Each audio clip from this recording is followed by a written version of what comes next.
Welcome to the Learning Pines YouTube. We hope this video helps. You start by cutting power and confirming with a voltage tester. Do this every time. Once done, remove the old outlet cover and identify the live, neutral, and earth conductors, plus any switched live for lights. Make sure to label or photograph each connection so you know which terminal they came from. This avoids mistakes when combining circuits. You should also prepare the combined socket and check that its rating matches the circuit to prevent overloads. You now make the physical connections. Strip about 8 to 10 millimeters of insulation and twist stranded conductors to keep them tidy.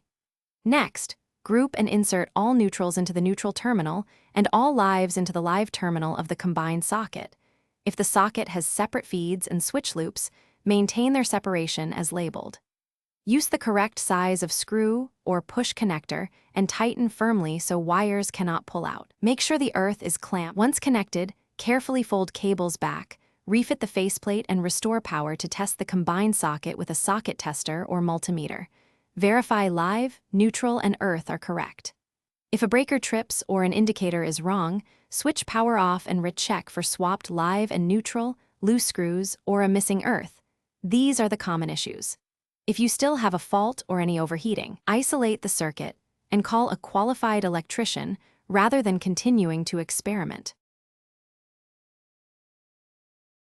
Thanks for watching. Consider subscribing if we helped you.